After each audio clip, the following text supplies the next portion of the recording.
should you sign a prenuptial agreement? So first of all, what is a prenuptial agreement? So prenuptial agreement, it's a legally binding contract that you would enter into before getting married.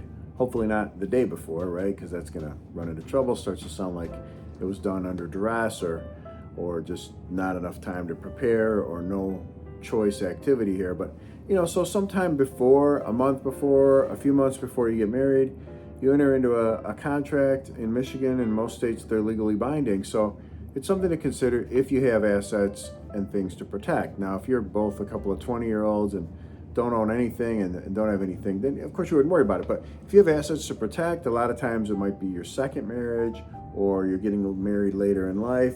There's reasons to do a prenup. So this prenup is this legally binding contract between the two of you where you're basically intending to get married. And it covers different financial issues. It covers really everything other than child-related sorts of issues, because it's generally found that the child-related stuff, like custody, child support, really are not going to be binding, basically, against public policy. But it's a contract that would cover what is going to happen in the event that you get divorced. So, just taking a look at some notes here. What are some of the benefits of a prenup is asset protection. Of course, is number one. You own a house, you've had it for a few years before you got married, or maybe it's paid off and you're getting married and you want the marriage to last, but you don't know. You want to try to protect this house. In the event of a divorce, you want the house to be yours. So that's something you can protect, whether it's a house, real property, could be savings account, retirement account, other financial accounts. You want to protect that. Or, maybe you're trying to control debt. Maybe you're marrying someone who has a lot of debt. And keep in mind, just because you're married doesn't mean you necessarily take on your spouse's debt. It's not necessarily true. If your name's not on the debt and things don't work out and your spouse came into the marriage with a bunch of debt, you're thinking, well, they should just keep that debt. I don't want to be involved in that. So prenup could be, debt could be a reason to do a prenup. There could be other things you're trying to protect. You're trying to protect maybe savings, investments, maybe inheritance. Those sorts of things you want to keep separate, want to make sure it's clear that those things are separate. There's, for inheritance, for example, there's certainly there's case law in Michigan where you could have that treated as separate property even without a prenup, but you want to make sure things are clear. If you're coming into the marriage with money you inherited or a house you inherited or something that's really what you want to be considered separate, then you would do a prenup to make sure that you're protecting that thing, making sure it's separate. And you're just basically trying to protect your interests in the event of a divorce.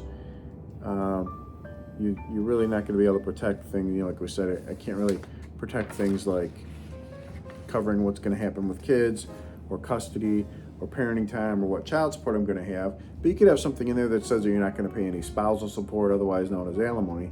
And that may be perfectly valid. A prenup, the validity of a prenup is going to be based on, first of all, you need full disclosure. So you're going to want a full financial disclosure of everything you have at the time, and then your spouse, bride-to-be, whoever you're marrying, they need to do the same. So you both need a full disclosure. Here's all the assets I have. Here's what they're worth.